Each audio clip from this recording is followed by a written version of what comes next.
Hi everybody, welcome to a day in the life of an urban sketching instructor, which is me.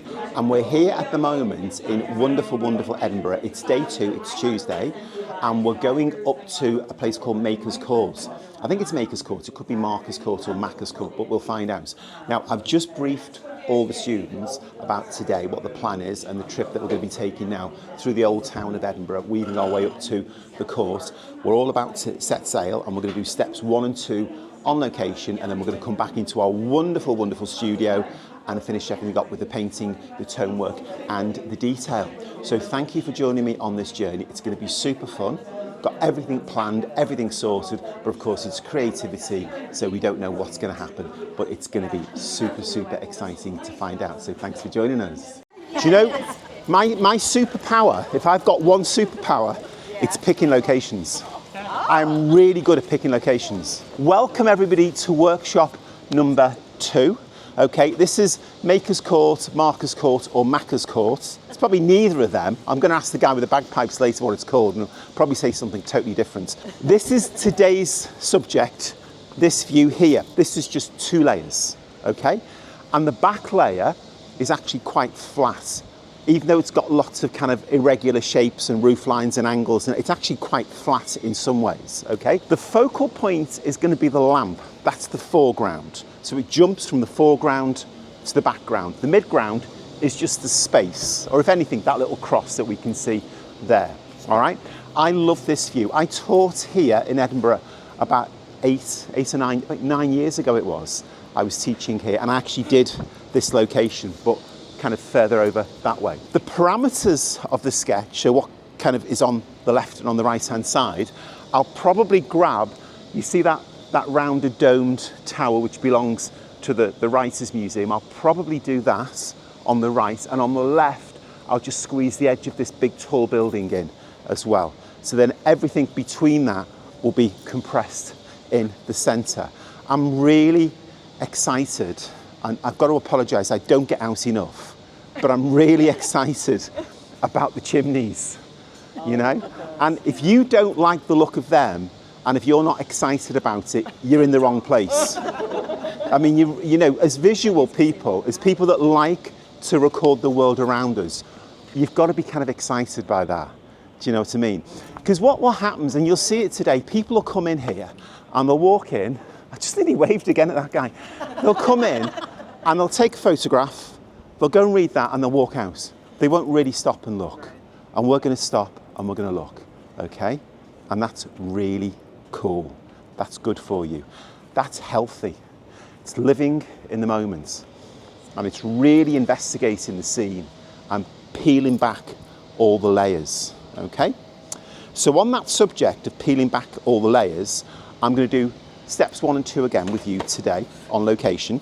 I will do the pen placement demo for you very, very quickly.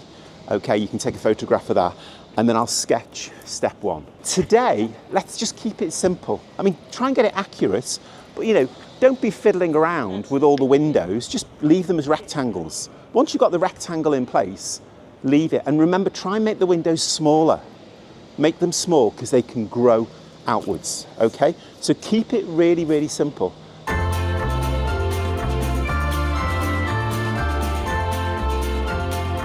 This is the beginning of the workshop, everybody, and step 1 is complete. So what I've done for the students is I've done a pen placement activity where I've just kind of captured the main structure of the composition, which is really this lamp in the foreground and then the buildings and the elevation of the buildings in the background, trying to get a sense of the perspective as the buildings drop down this way and then they meet at this point here. Oh sweet, they've just started singing over there. That's so lovely. And here's all the students, by the way. Look at them, furiously working away. And then I've gone over it with an N79 Tombow brush pen using the fine liner part, and I've just sketched out the whole composition. It's very loose. These lines are not necessarily the right lines, but they're trying really hard to be in the right place, because the next stage we'll go over them and refine things. So it's all about looking, and it's about layers of looking. So at the moment we're just looking very, very generally, capturing the big shapes trying to get everything fitted on the page, making a little note of where things go. So the windows, for example, are just like a little small suggestion. They're not proportionally correct, but they're kind of roughly in the right place, and it's just giving me all the right kind of information, so when I do the next stage of drawing, I can look a lot more deeply and closely at the subject.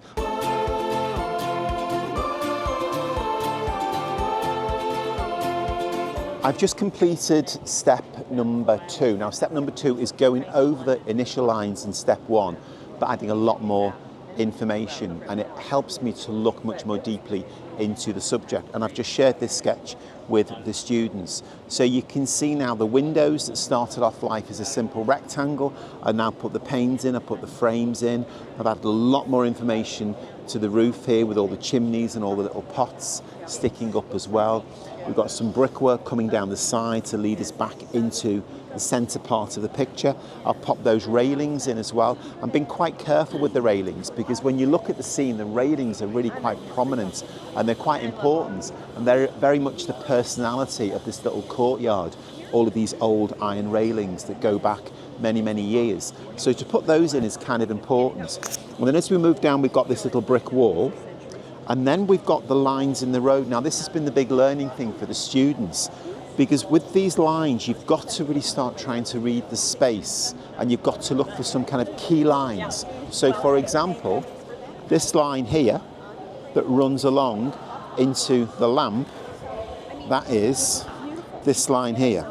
Okay, so that was my starting point. That line there is this line that runs down. So from that, I can now grab the perspective of the pavement over on this side, where the lines go around in that direction. You can see them sweeping round. Then on the other side, you've got the lines which take you down the hill over there, and they're more front on, but they're still bending round. And then this is the bit that we're actually sitting on. So that's important, because it enables your sketch to be believable, readable. You can walk into it.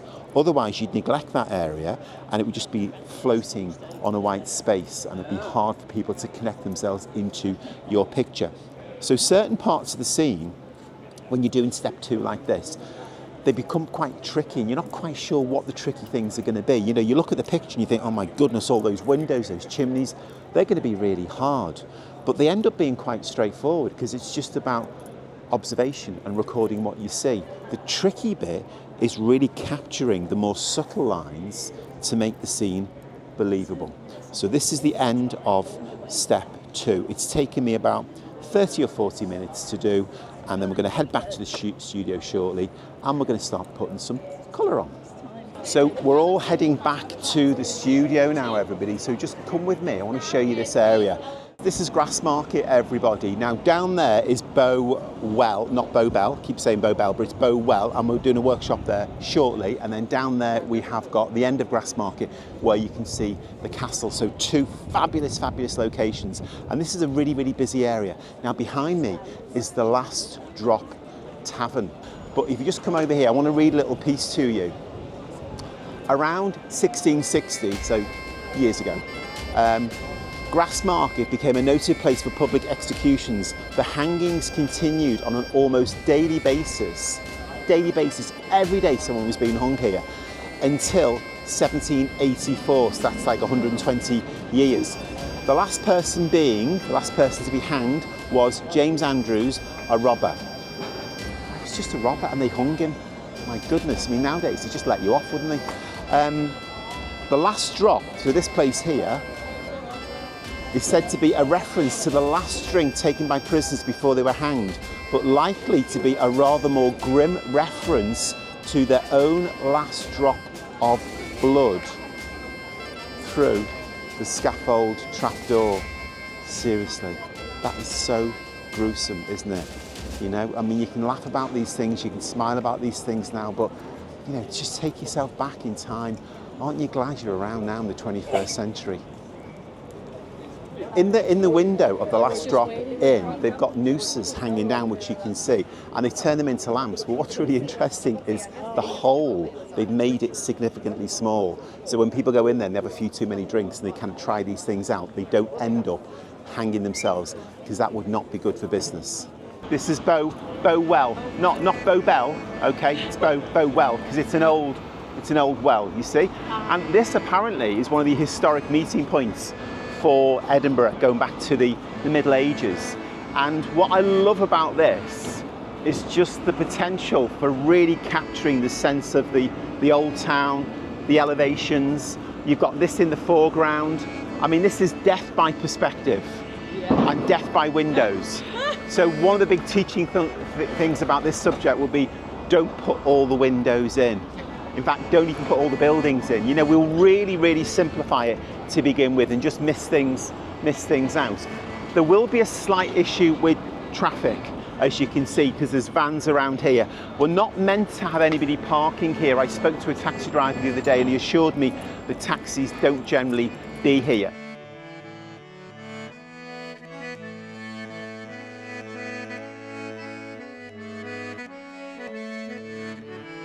What urban sketching is all about, guys. You rock up on location, you're about to start sketching, and this happens.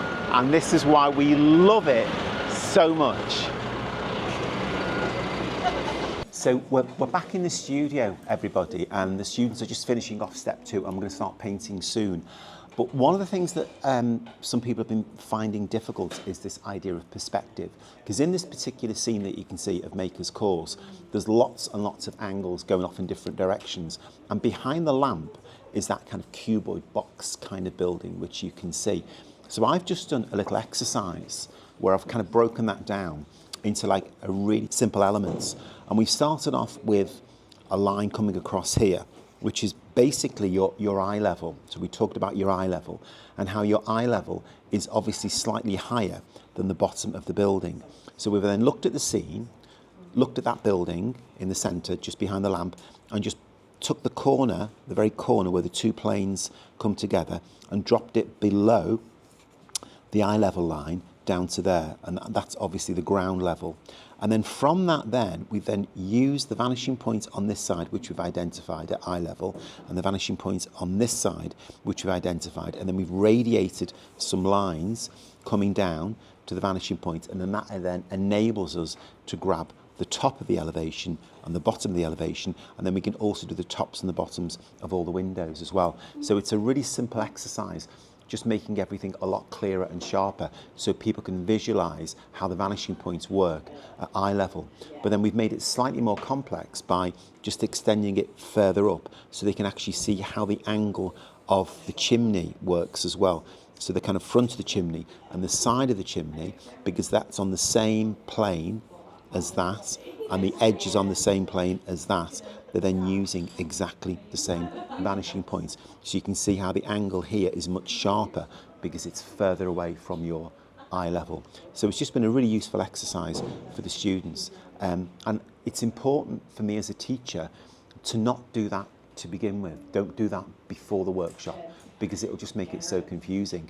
It's best if the students have a go doing it themselves, realise that there's some issues they're not sure about, and then we can address those issues afterwards by making a much more simpler version of the perspective building.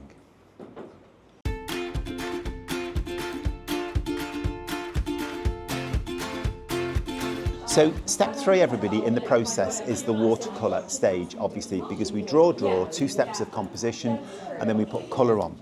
Now, I always try and come up with a colour chart for the students before we embark upon the painting demonstration. And for today's workshop of Maker's Court, we're going to use 4 colours. We're using cadmium red, Windsor blue, Windsor violet and Indian yellow. And the idea is that these 2 combined together are going to give you some really dark values, the red and the blue, which will be perfect for the lamp, which is in the foreground. And then Windsor violet and Indian yellow, when you mix those together and you add some white, you get this wonderful kind of like stone, golden stone colour, which we can then change in different ways by adding more water or perhaps adding more white. And that's going to be perfect for the background. So foreground colours, background colours. That's in its simplest form, but it's then going to be interchangeable as well, because some of these colours might end up going on the lamp. Some of these colours, especially the red mixed with white, might end up going on the background. Now, I've done the painting demonstration, okay, and this is what it looks like. So you can see I kind of did do what I thought I'd do by combining the red and the blue to get a really strong value for the lamp. Also getting that nice little elevation of the stone brickwork here. So that was the first thing I painted, really focusing on shape. And then in the background, mixing the violets and the yellow with white with lots and lots of water to get some lovely, lovely washes. So toggling between the two, foreground and background, but really letting the water come out to play with the colours, and almost like the water is pushing things around and letting the colours play nicely, but making sure the tonal value is nice and soft here, and lots of different mixes. So if you look at all the different bands that we've got going along there, which simulates the effect, not completely describes, but simulates the effect of all those lovely facades that you can see behind. So this is dry now, so shortly I'm going to gather all the students round and we're going to move on to step number 4, which is the Tombow brush pen stage.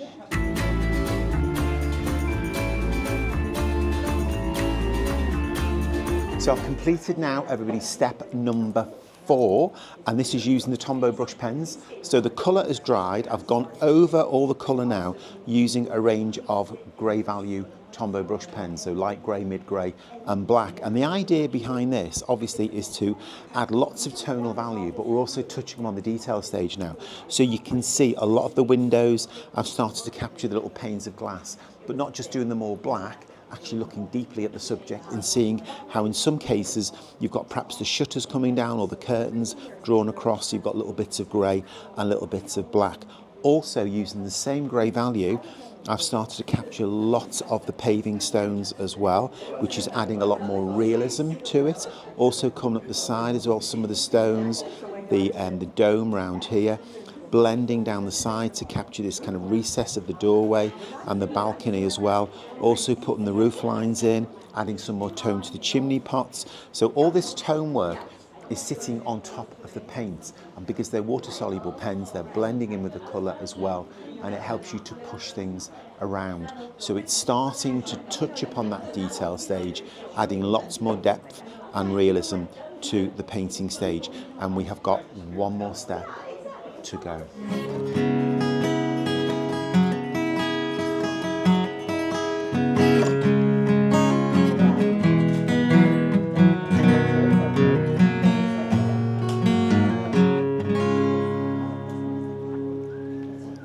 Who recognised that song? Nobody recognised that song.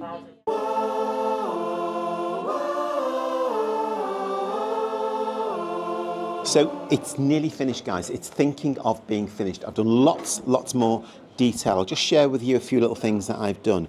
One of the things that's important in a scene like this is really thickening up these lines at the bottom, all these kind of gaps in between the pavements and on these stones here, because it helps to obviously read that space. So I've been thickening these up as well. I've done some stonework on this building, little hatching techniques, just add a little bit more tone to what's going on.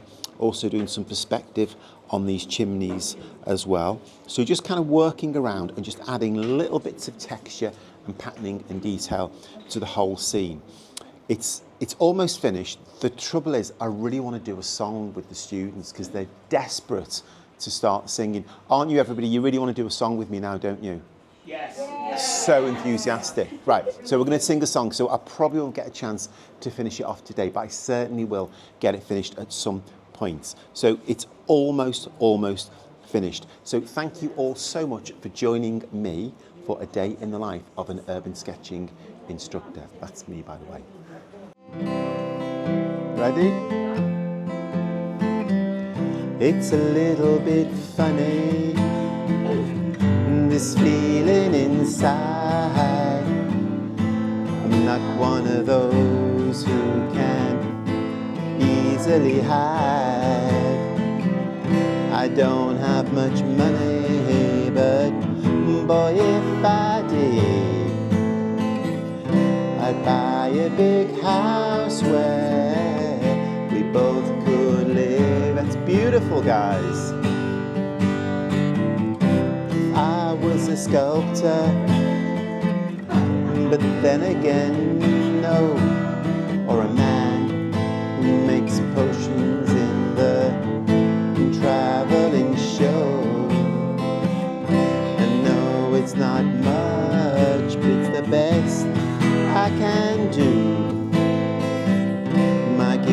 is my song and this one's for you.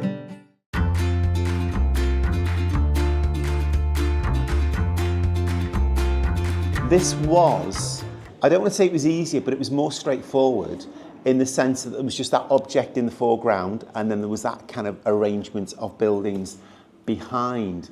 They are fabulous. Just collectively, again, the way in which you've scaled them on the page, the tonal range, the little pops of black for the windows. I think they're just great. I think they're really powerful and you should be so proud of yourselves. And now you've done it, you can do it over and over and over and over again, can't you? Because I use it a lot in my work. Whoever it might be, the colour is not representative. The colour comes from here. And that's what I'm trying to teach you, you know? I'm teaching you how colour comes from somewhere else. And ultimately what that means is this becomes the key thing. This is your takeaway. Who cares about those buildings, seriously? They don't really matter. What they matter is what we can get out of it, what we can manipulate from that scene. Urban Sketch Course is the best!